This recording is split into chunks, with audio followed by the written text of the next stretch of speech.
Hi, I'm Travis Mons with Once Upon a Board Game. Today I want to teach you a fun little card game called Faraway. Now I apologize for not saying the names of the designers, but they're French and I'm sure I would butcher the pronunciation, so I will just leave it at Faraway. I do want to point out also, if this is a game that you're interested in getting yourself, if you don't have it yet, if you're looking for it, you may find that there's 4 or 5 different versions of the box artwork. It's all the same game, they just have published it in a bunch of different cover art versions. So no worries if yours doesn't look the same as mine. It's still the same game. Anyway, the box says this plays from 2 to 6 players, ages 10 and up, in about 25 minutes. I will mention that the 10 and up is it's really kind of a high estimate. This is very easy to learn and could very easily be played by younger kids.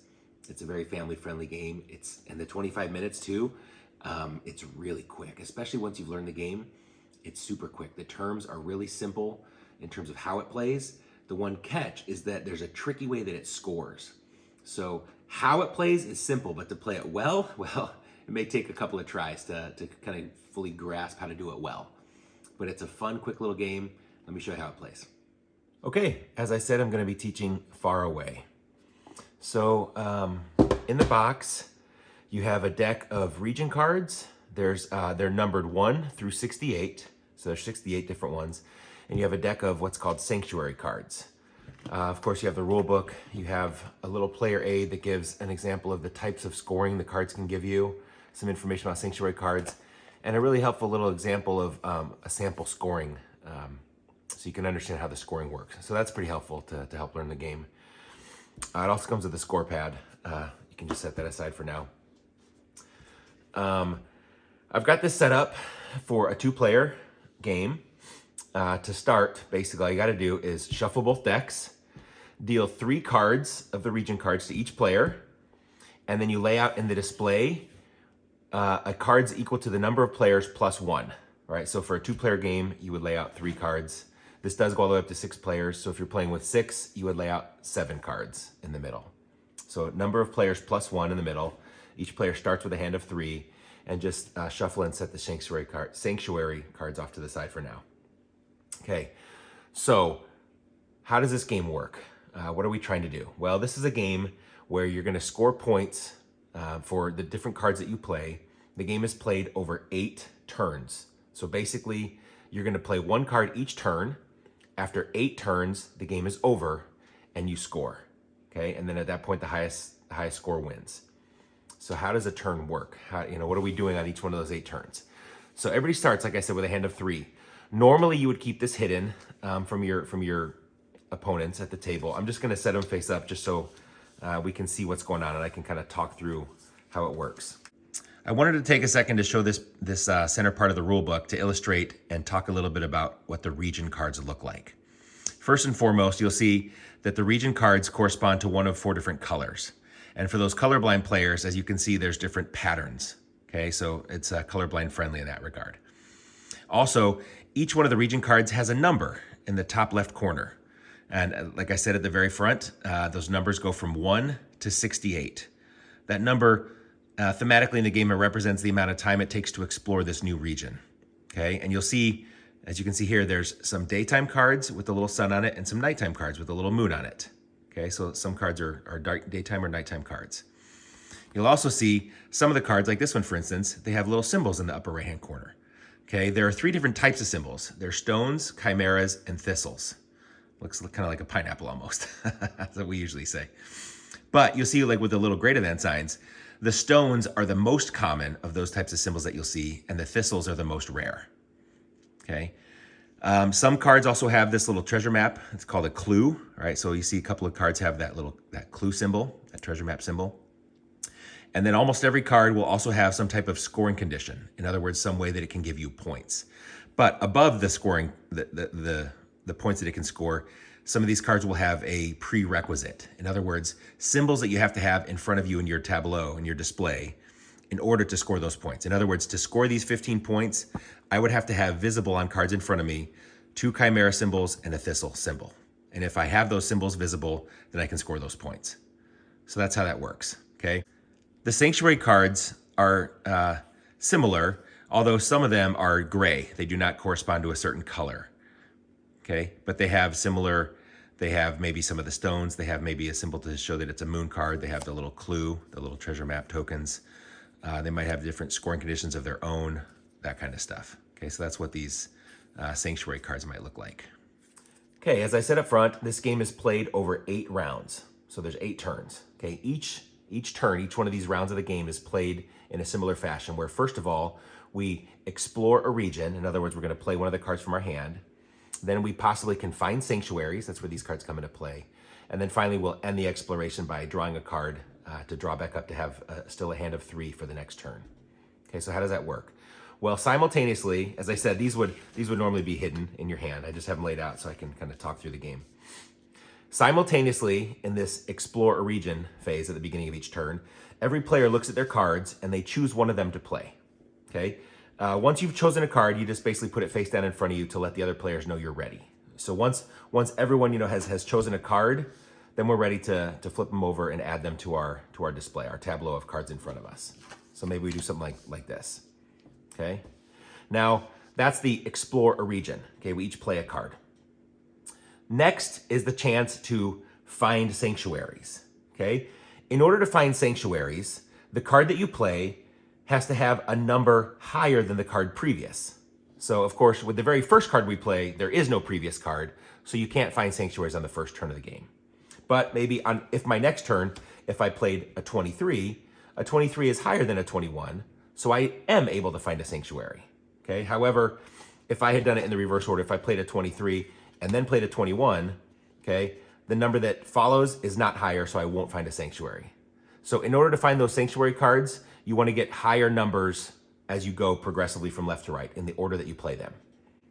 The one thing to remember though, is with the cards that you play, at the end of the turn, when it comes time to drawing back up, to ending the exploration, you draw cards from the display in order from lowest to highest of the cards that were played. So you got to strike that balance. You want to play a higher card to maybe get a sanctuary card, but playing a lower card gives you first choice of what there is in the display. Okay, so if these were the cards played, I played a 21, Ali played a 28. There is nothing to compare it to, so we don't find sanctuaries yet. And I played a lower card, so I get first choice. So I will draw one of these up to back into my hand to end the turn. Okay, now before I get to that, let me just talk about what this card means. Okay, this card is telling me it will score me 8 points if I have in my display 2 visible stones. Okay? And Ali's card is saying this card, there is no prerequisite. So this card is just going to be in effect no matter what.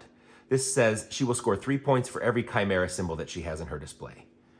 Now, there's one very important thing to think about with this game, and that has to do with the way that the cards score. Okay? During the course of the game, we play cards left to right as we build our tableau of 8 cards. However, at the end of the game, we flip all those cards upside down, and then we reveal them starting with the last card that we played, and we score them right to left. Okay, I want to illustrate with this little player aid here how the scoring works. This is not the full, it even says it's just a partial scoring, because in the game we would have 8 cards, whereas here you see they only played 4 region cards. These ones to the left are sanctuary cards. Like I said, at the end of the game, you flip all your region cards face down. The sanctuary cards do stay face up, but all the region cards get flipped face down, and starting with the last card, you flip it back face up to score. This card says, hey, every chimera symbol that he has on cards is going to score him 3 points apiece. However, if you look, there's no chimera symbols present anywhere. So that card is worthless. He may have had chimera symbols on these cards, but they're face down, so they're not going to count. So that card is worth 0. Then you flip over your next card. This one says, every nighttime card is worth 2 points. Well, the card he just flipped previously is a nighttime card. So he gets the 2 points for that, but there's no other nighttime cards. Okay, then if you look at the next card, he flips this one and it says this card is going to be worth a flat 12 points. However, it has a prerequisite. Okay, these other 2 didn't have prerequisites. This one says it's only going to score if he has those symbols visible. And you see that's 2 stones and a thistle. Well, if you look at his tableau, he's got a stone there and a stone on his sanctuary right there. And he's got a thistle right there. So that will score the 12 points. Then finally, he flips over his other card, his last card, And this one also has a prerequisite. So in order to score these points, he has to have a thistle and a stone again, which we already established he does have that. So this card says, every yellow and every blue card is worth 2 points apiece. Well, the sanctuary cards do count for those types of cards. The gray, of course, is just gray. That doesn't count. But this is a blue card and that's a blue card. So he's got 2 blue and 1 yellow. So 3 cards at 2 points apiece, he scores 6. So that's an example of how the scoring would work. Okay, so now that you understand how scoring works, the way that you have to think about when you play this game is every card that I play is telling me something I have to play later on in the game. Because when it comes time at the end of the game to score this, by the time I flip over this card, I need to have those symbols visible and cards that I've already flipped over. So in other words, the cards you play now kind of give you an idea of what you need to play in the future to meet that scoring condition. It might take a game or two to kind of get your head around how it works. A lot of times we'll play the game and it's about halfway through, or maybe even not until like halfway through the scoring that people go, oh, now I get it. I should have played that in the other order. So it's kind of counterintuitive to how a lot of games work.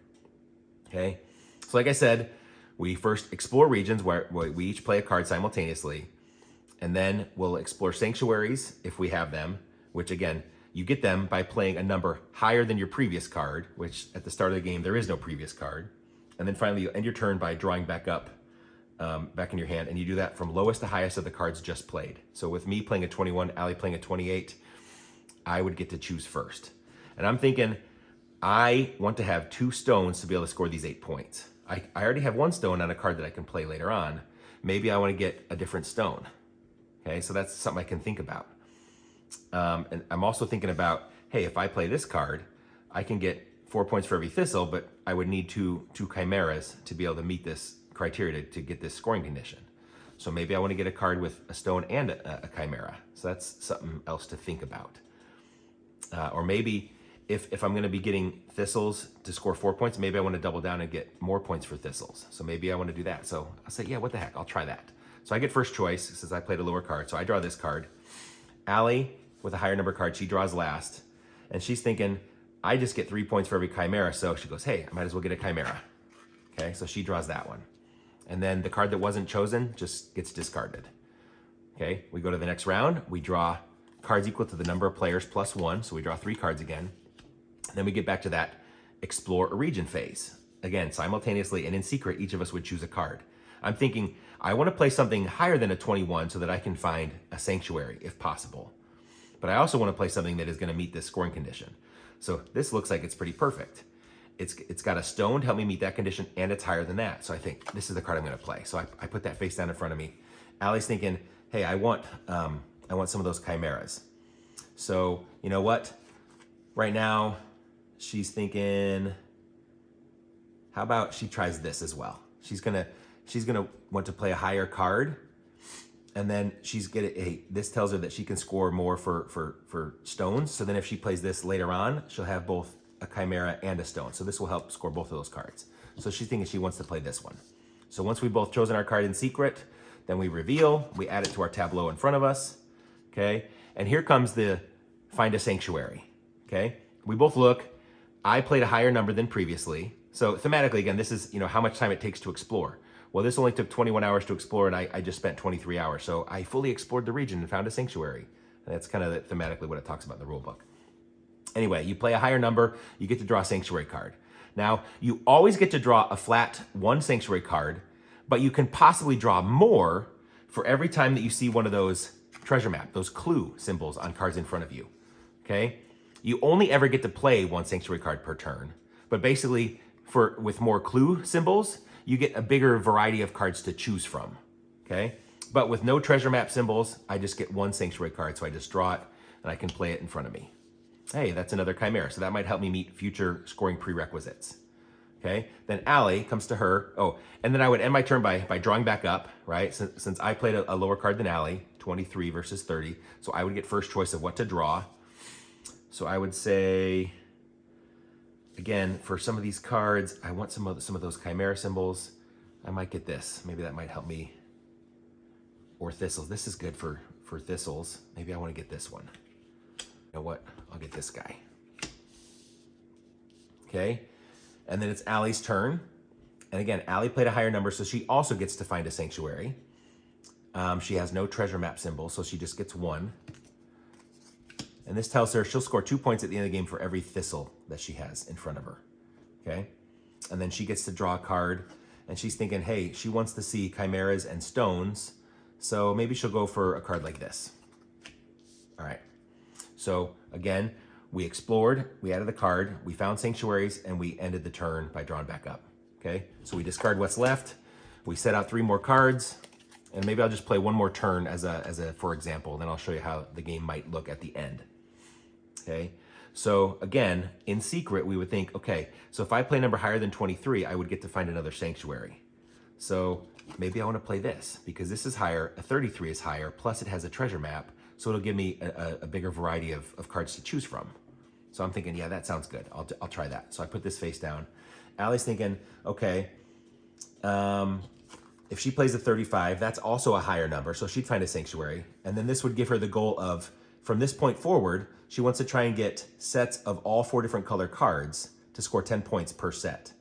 So she says, okay, well, that gives me a chimera that will help this card score.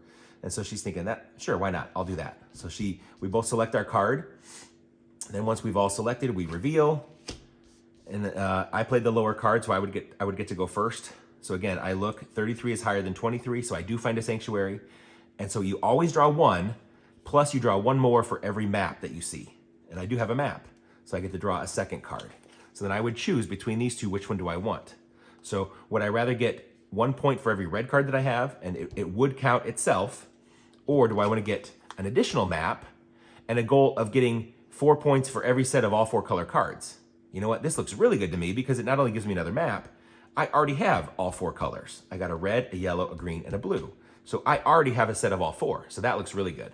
So it says the cards you don't choose, you just flip them over and put them at the bottom of the deck. Okay. Then it comes to, and then of course I would draw back up to end my turn. So I'm thinking something higher than a 33, something maybe with thistles. Well, there are no thistles. I do need 2 stones. I only have 1 stone so far, so maybe I want to get another stone. Well, there's no stones. And so this guy just says, and this card both say, hey, I want sets of all 4 colors. Well, I've got a blue and a green. I've got 2 reds, 2 yellows that I can maybe play. Maybe I want to get a blue or a green card. So I say, hey, maybe I'll try and get this. You know, why not? What the heck? Maybe I'll go for something like that. Okay, so now it's Allie's turn. Again, she played the 35. That is higher than a 30, so she will find a sanctuary. So she draws 1 card. She could possibly draw more if she has any of those treasure maps, those clues, but she has none, so she just gets 1. So she adds that, and this card says she'll score 1 point for every green and every red card at the end of the game. She's like, hey, that looks good. I already got a couple of reds. So she's happy about that. And she's thinking now, what do I want to draw?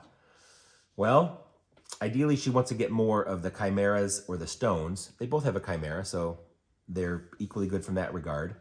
This one says she wants to get sets of all 4 different colors. She's already got red and yellow and green. She would have liked that blue card that I took, but I took it out from under her. Again, that's the benefit of picking a lower number because you get first choice.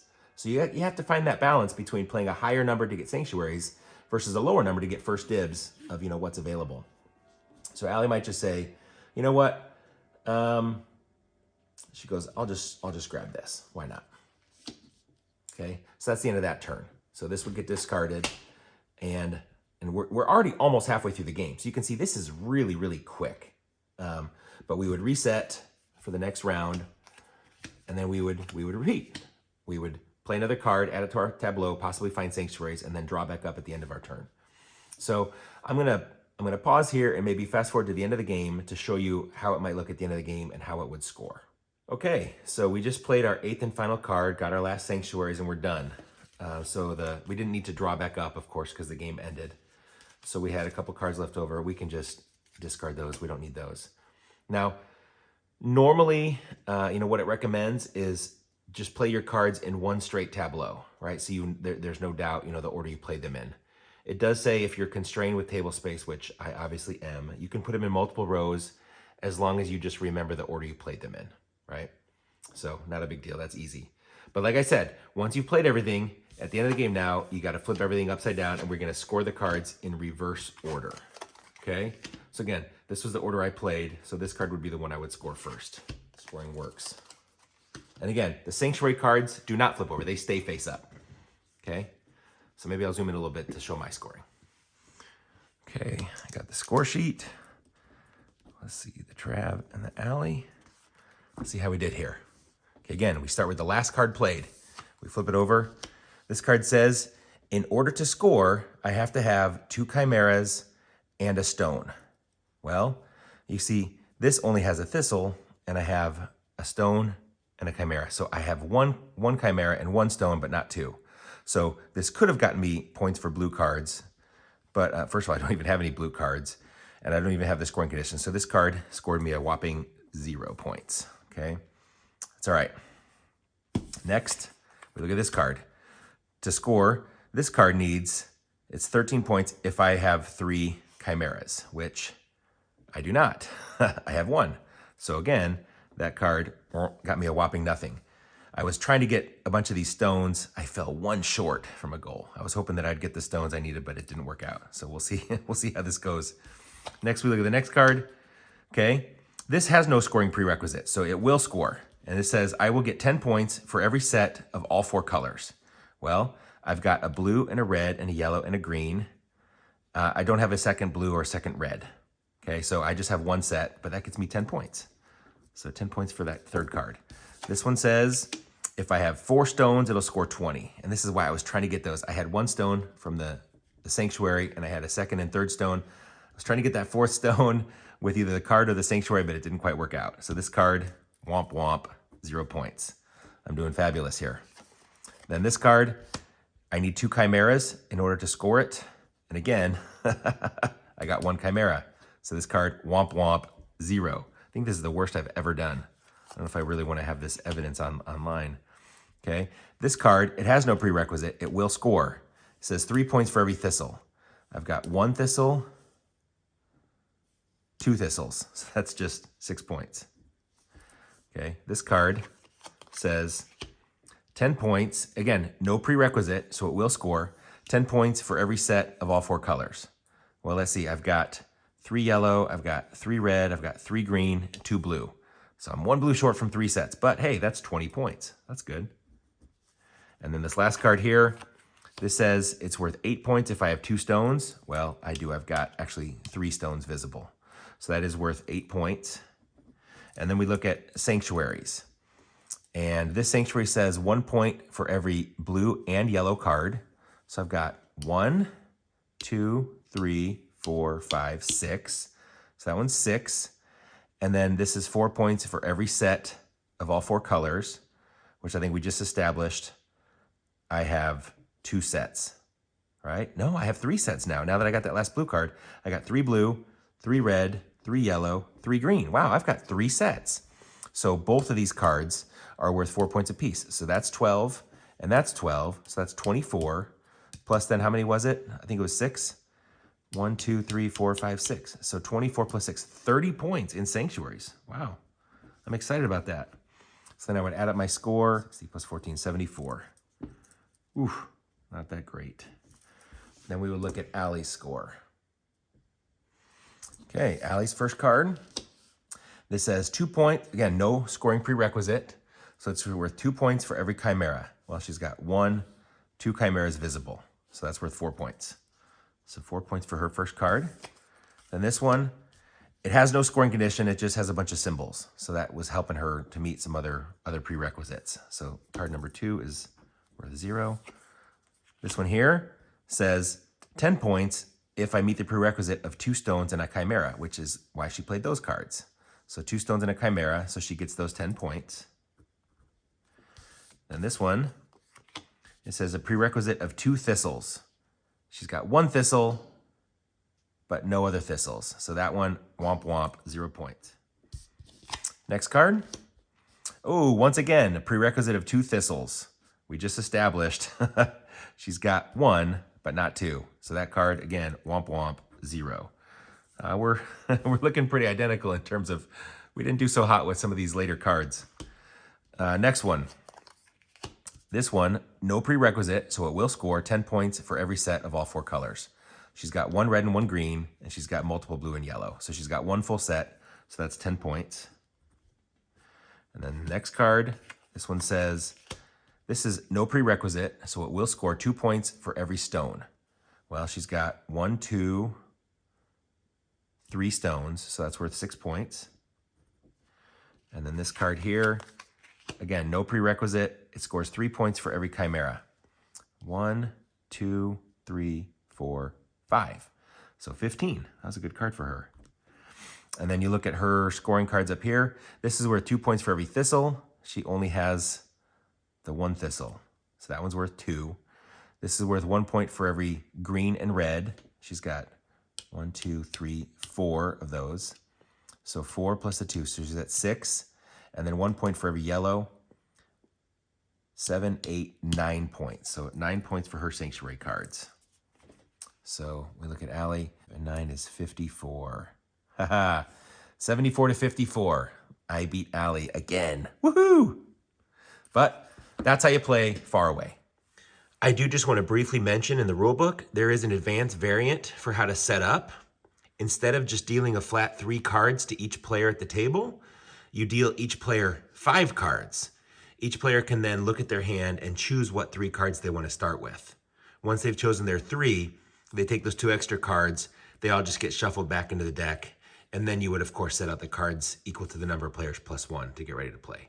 So it gives you a little bit more advanced strategy, so you have a little bit more control over what you're starting with in your hand at the beginning of the game. It recommends to not do that until you've at least played the game once or twice, so you're more familiar with how it works. But that's an option. So that's Faraway. As you can see, this is a really simple to play game. Just pick a card, play it, maybe get a sanctuary, and then draw back up. In terms of what you're doing, it's super easy. But to do it well, that's tricky. But it's quick. It's just 8 turns and it's over. I think I only played through, maybe 3 or 4 turns before I kind of just skipped to the end. And even though I was talking and describing and explaining, it still didn't take that long for me to play through like nearly half the game walking through it. So you can imagine once you know the game, you can just boom, boom, boom, quick turns and it's over before you know it. So it's really quick, really fast. And it's one of those things, it's kind of counterintuitive. Typically, like in most games that you play, you see, hey, this card is going to score me all these points if I have these symbols. So you look, oh, look, I've already got all those symbols down. I should play this card. Well, that's the exact pitfall that you don't want to fall into. Because remember, when you score it, all those other cards that were played before that are still going to be face down. So you're not going to get those symbols to score that card that you want. So instead of thinking, oh, wow, I already have all this stuff, I should play this, you have to think, I'm going to play this. Now let me try and get all those cards. So you have to kind of think backwards in terms of what you normally would think with other games. But once you've played once or twice and it kind of clicks in your brain and you realize, oh, that's how it works. Now I get it. Then it's really fun to try it again. And I especially like this game because I think Allie has still never beat me, even in this run through. No, I'm just kidding.